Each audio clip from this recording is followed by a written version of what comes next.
all show our appreciation wherever we can. Since the beginning of the pandemic, nurses, of course, have been hailed as heroes, rightly so.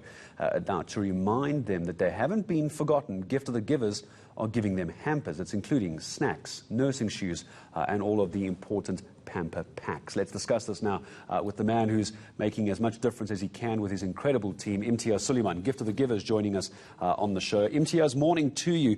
We're going to talk, if we can, in a moment about a message I received regarding contracts of healthcare workers not being renewed in the Eastern Cape. I'll ask you to expand on that, if you can, in a moment. First of all, I don't want to take away from the incredible work you've done for the healthcare workers.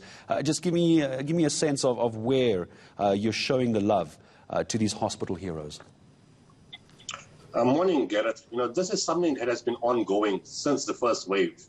When we went to the hospitals, it started off with Gauteng. In that time, it was something very, very informal.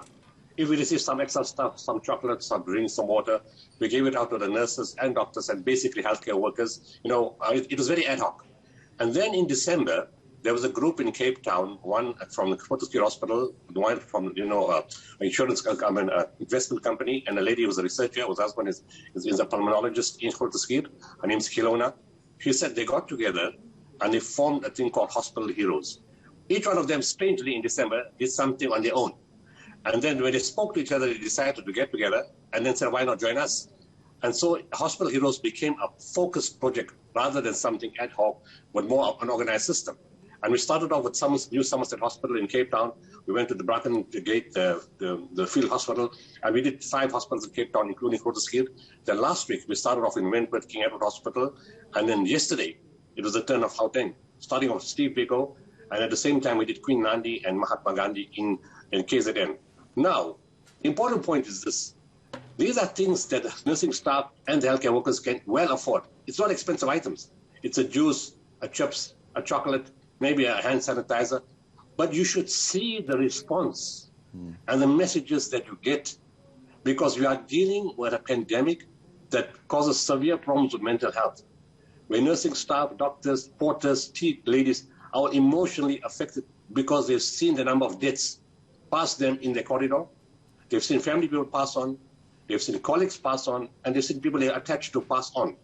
And right now, even though the country seems calm, we're on level 1. If you see the medical chats, there's 2 anxieties. One is, when am I going to get my vaccine when others have got it? And secondly, are we ready for the 3rd wave? So this project has really boosted them, motivated them. Actually, I got a message this morning from Queen Nandi Hospital to say that one of the matrons lost her husband with COVID in December. Yesterday was the first day she smiled in 3 months. And this is where it's going to get complicated as I ask you the next question, Imtiaz. Despite everything these healthcare workers are going through and the incredible work you're doing with pamper packs and just providing them basics, just to put a smile on their face, and the kind of trauma that they're experiencing, this is where I bring in the message I was sent from Gift of the Givers, your organization.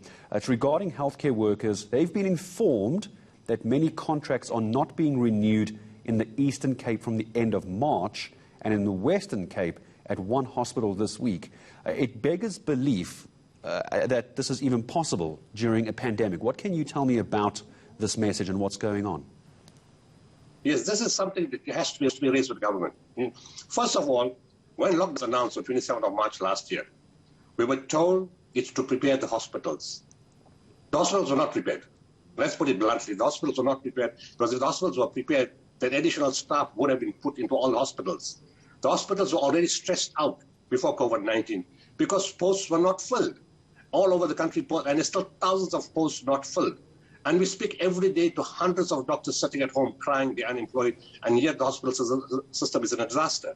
Healthcare workers, as you can see now, the 3rd wave is hitting Europe, need to be supported. So the first thing was, healthcare workers were not brought into the system to support existing healthcare workers. And the 2nd wave, you saw what happened to the healthcare workers. There were so many obituaries every day. That's the first problem.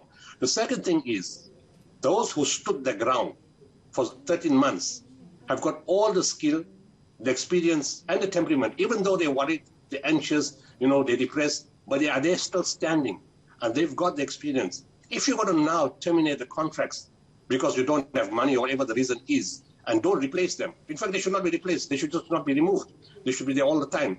That's going to be a major, major issue. It's going to be a huge blow to the healthcare workers and to the system and to the community if the third wave hits us the way the second wave hits us. That's Eastern Cape. That's public knowledge. It's already been publicized. In Western Cape, it's not publicized. We were in one hospital, and we were thinking, why is the doctor so down? The waves are low. There's no patients in the ward. There's no COVID. And they come and tell you our contracts are not being renewed. They're not putting new staff here. The wards have to take less patients than what we had before. Very softly and silently, unsolicited. And that's what happens. Wherever we go, we get unsolicited information from the people affected themselves. It's not some theory or something done to us or something we heard somewhere. They tell that to us directly in the face. And I think the different health departments, I'm not sure if this is a nationwide thing, if it's in all hospitals, or what the reason is, but keep existing people who've been in the system, don't replace them, rather add additional people, otherwise we're going to have a serious problem in the third wave.